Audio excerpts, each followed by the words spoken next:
Welcome to Ditch the Classroom. This is your host, Ariana Vernier, and I'm so excited that you're here. I'm a teacher turned business coach who is so passionate about helping fellow mamas like you ditch the classroom and pursue your big, hairy, scary dreams. Imagine a life where you could still impact the world, but do so while following your passions and spending more time with your babies. In Ditch the Classroom, we'll explore ways you can do just that.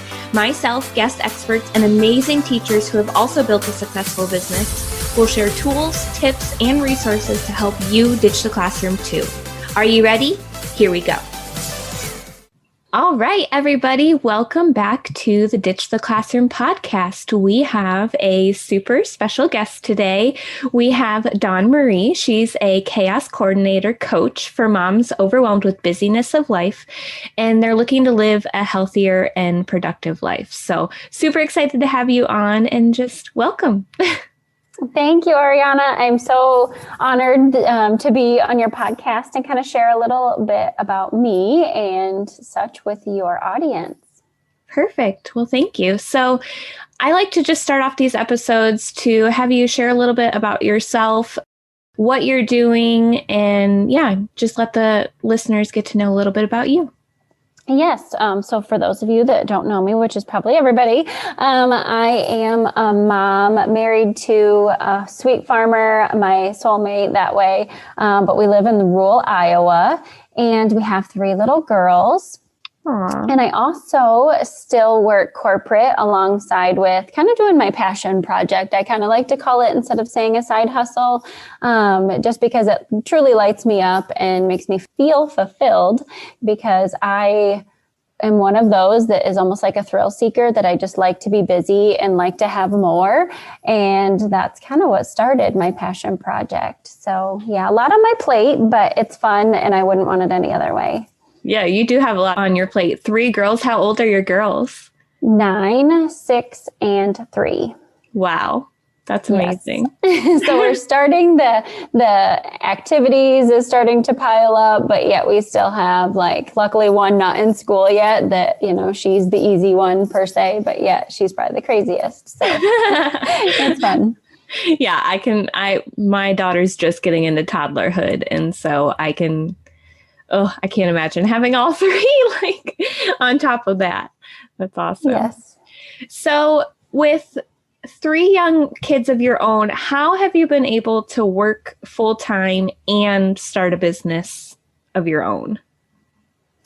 Well, that's a very interesting question. I used to get that a lot, even before I started my passion project. And it was just like, how do you do it all? How you work out, you work full time, you're just always going and doing. And I think that's just part of how I grew up with a work ethic. And I want to instill that with my kids. It's very important. Yeah, I guess efficiency is something I thrive on, and making simple changes. I hate to say simple systems or routines, because some people feel averted when you say that word, oh God, not another routine that I need to master and, find the time to perfect it, and just another thing on my plate to do.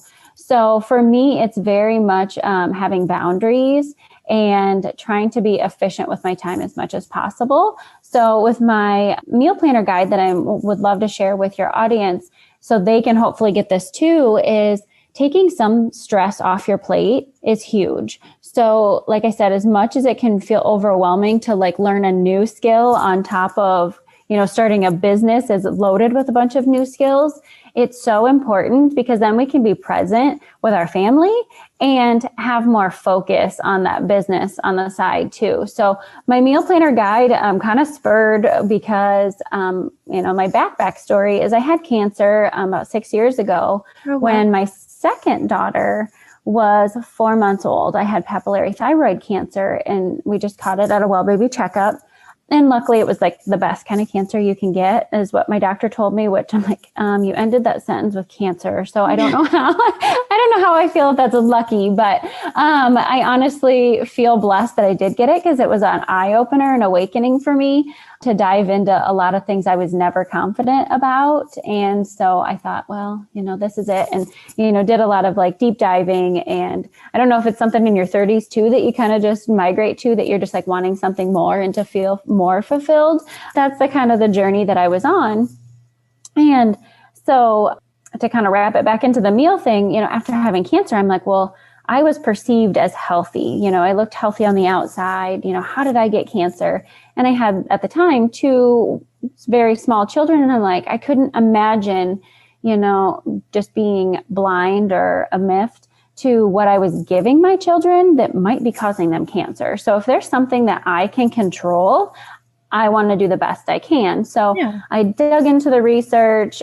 I listened to the experts, but I also listened to my body. And so I kind of, instead of always listening to the doctor, because sometimes they'll just give a scripted answer. So nothing against the medical profession. They do the best they can, but to be an expert on everybody is a little tough. So I even just went to a more like holistic physician and chiropractor care. And they had loads of wonderful resources that kind of opened my eyes to the other side. So it kind of honed in on my nutrition. So I'm always been a foodie, even though I was never like severely overweight. Like, yes, I gained the college weight and things like that. And I've always been active, but I didn't always love it. It was almost like a chore. So another thing is just to really fall in love with the process and the journey, whether it's motherhood, it's business, it's your wellness, any of that. Just love the journey, and it makes it a lot more enjoyable, honestly. And it feels just more fulfilled. So that's kind of the long answer to why nutrition started to be more important, because all of a sudden I was realizing I wasn't like truly looking at the nutritional facts of what was on our food. I would just throw it in the grocery cart and just move on. Like you can, I'm sure, relate with the small kids of you just want to get in and get out, whether you're with your kids or you're on a time crunch because somebody else has your kids while you're grocery shopping. That is a stressful part. So I'm just like, okay, as we're getting busier and there's that 5 to 8 o'clock at night, that's like the witching hour of everybody's what's for dinner. And you're like, oh my God, I've had such a busy. Yes, they don't starve quietly. That's definitely something I say a lot, because it's like they could be done with breakfast and they're already asking what's for dinner. But as moms, we're so busy with all the things that we have going on, let alone starting a business on the side too, that it's like you hardly have the time to stop and breathe and think of those things. And you're just getting supper probably ready, when you should have already been eating it, right? So by having a meal planner, which I used to be terrible about, and as my kids were getting older and in activities that we had to plan around, it just felt like we were always being reactive.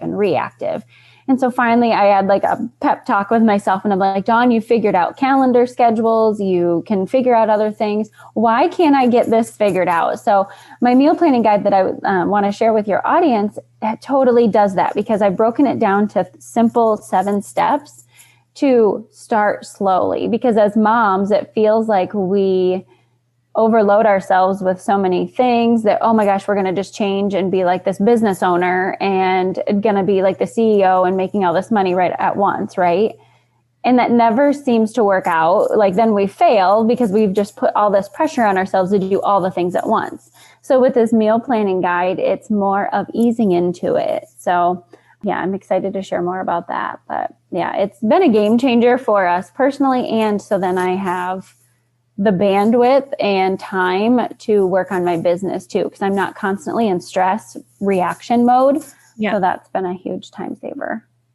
I am going to be grabbing your freebie for myself, because this is something that I really struggle with, like, especially if my husband is like gone for the evening or something and it's just me here. I'll be busy working on something and I look at my daughter and I'm like, oh, I should probably figure out what I'm going to feed you today. So that's really helpful. And I really appreciate you sharing this with my listeners, because I know if they're anything like me, they can definitely use it. Yes. And it's like, I love puns, but it's like, if you can take one more thing off your plate, so that being a dinner plate, take it, right? So yeah, just a few tips that I have on that is just like starting slow and not trying to meal plan every night of the week when you first start. Because again, we like to overload ourselves and be like, oh, I'm going to meal plan breakfast, lunch, and dinner right from the get-go. So it's like, just try 2 nights of dinner. And then once that gets a little better, then add on a little bit more. Another pro tip that I love that so many people like overlook, and then we have, well, with your situation right now, you probably don't have a big backstock of pantry items, But once you get into a home, it just feels like you all of a sudden are like, oh, is this expired? But yeah, you keep going to the grocery store and buying more of that same thing. So when you start your meal planning guide, it's kind of nice to go to your pantry and your fridge to see what you have on hand already and formulate some meals off of that, rather than thinking, oh, we need to rush to Pinterest and find all these new healthy recipes to instill. It's like, no, just start small and make things that you have on hand, or create a random dish out of the celery that you keep buying and yet let go bad every week, but yet you feel guilty that you need to buy it again. And then just incorporate one new recipe a week. Yeah. So then it's just bite size. Because otherwise, when we do these new recipes, we don't really know how long it's going to take us, even though they tell us like estimated time. But when it's your first time doing it, it can take much longer. So I definitely wouldn't recommend putting that on a night that you're short on hours. If you have other things going on that night, don't put the brand new meal on that night. Do it maybe on a Sunday where you have a little more flexibility. So yeah, by scoring and doing those things of looking at your pantry and your fridge, you'll actually spend less money too at the grocery store. And then you'll formulate a tighter grocery list, because you'll actually buy the things that you only need, right, rather than guessing when you get to the grocery store. So I feel like that's been huge.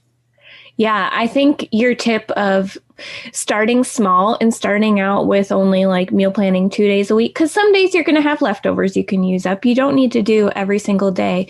But that tip of really starting small, that's what I say to do even in your business. Like take one little step a day to get to your end goal. You don't have to go all out and like stress yourself out right in the beginning. Like get yourself used to the routine of doing this, the schedule of fitting this stuff in, because your nutrition is what fuels your body. It's the most important thing to help you do everything that's on your never-ending mom to-do list. So I really appreciate you sharing those tips with us.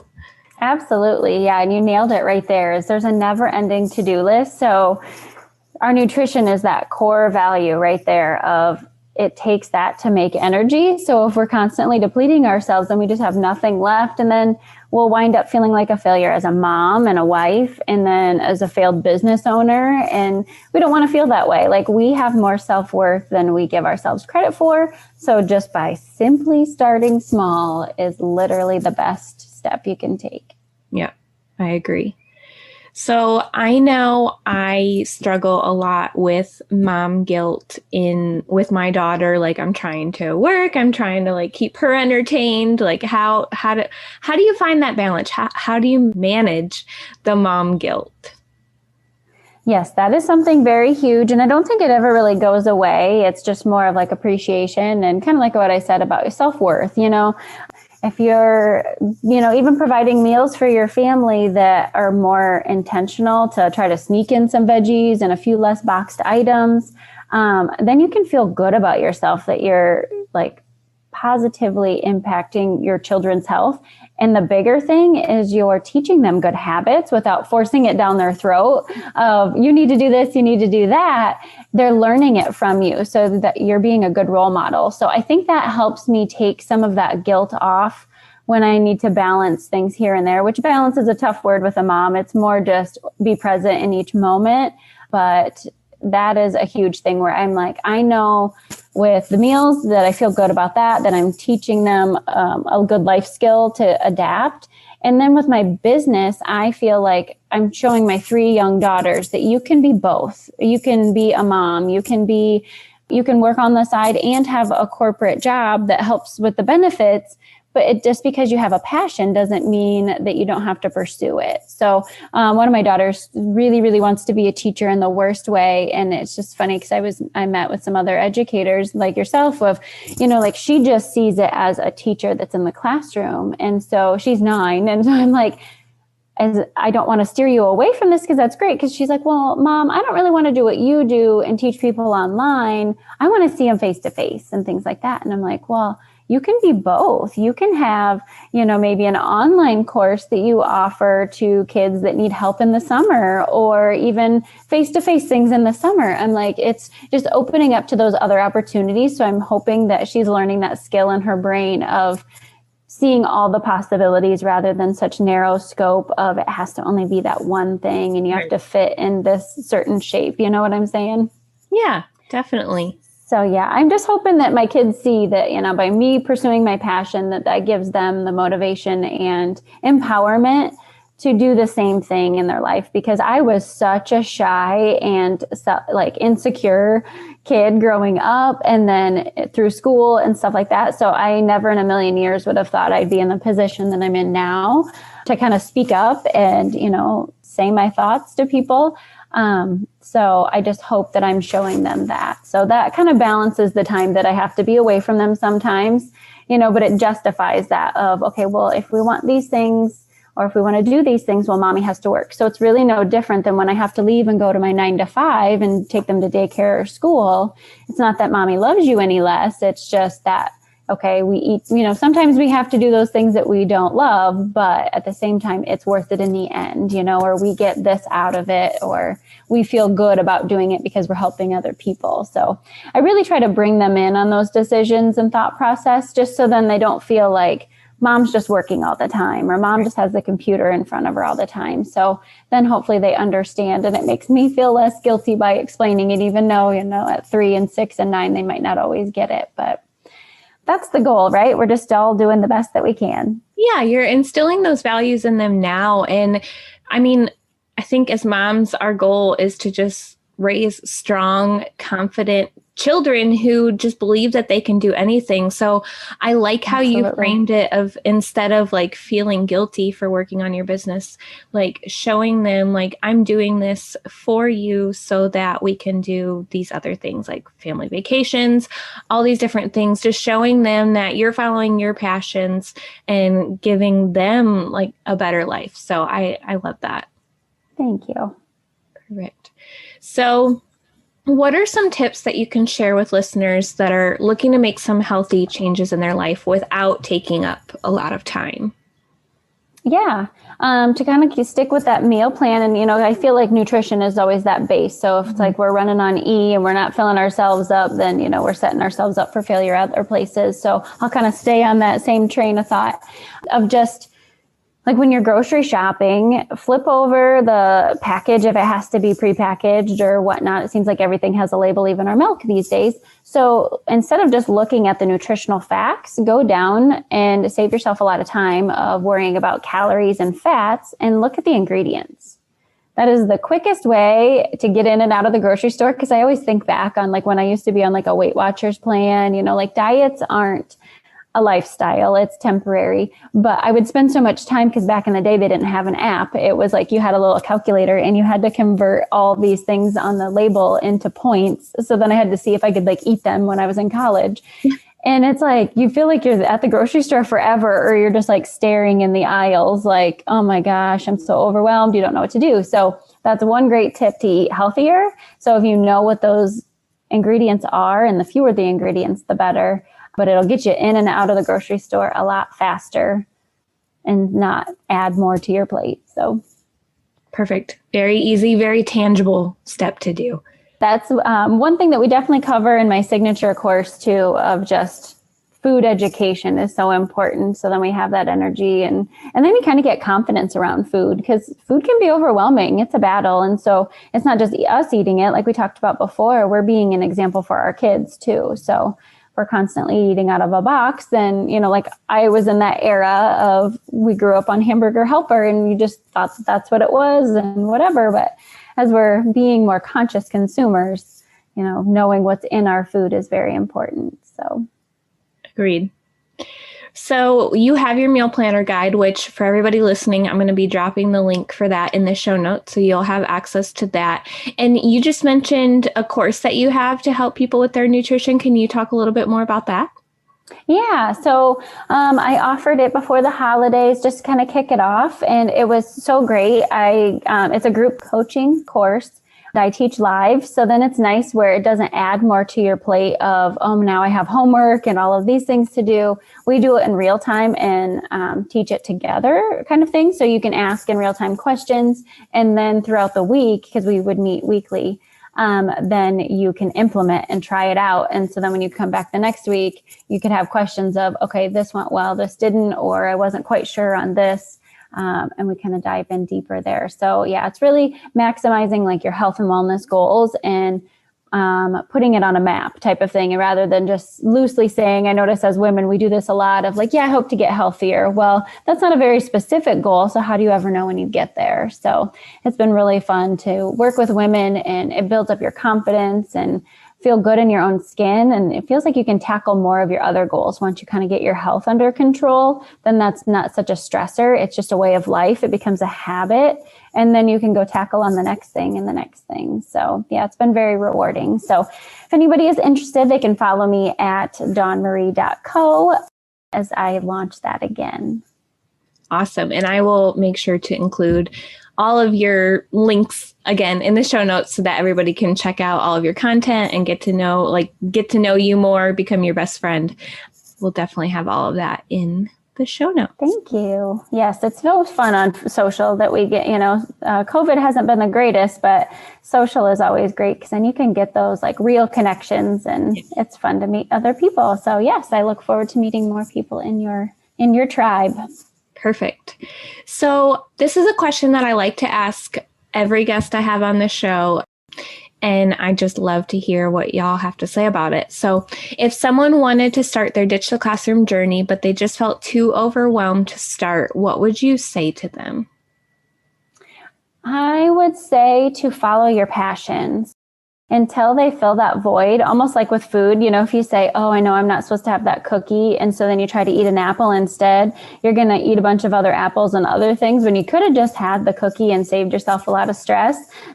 It'll weigh on you and the guilt to eat away. So you have that calling, which is an amazing gift that not everybody gets. And I say, follow it.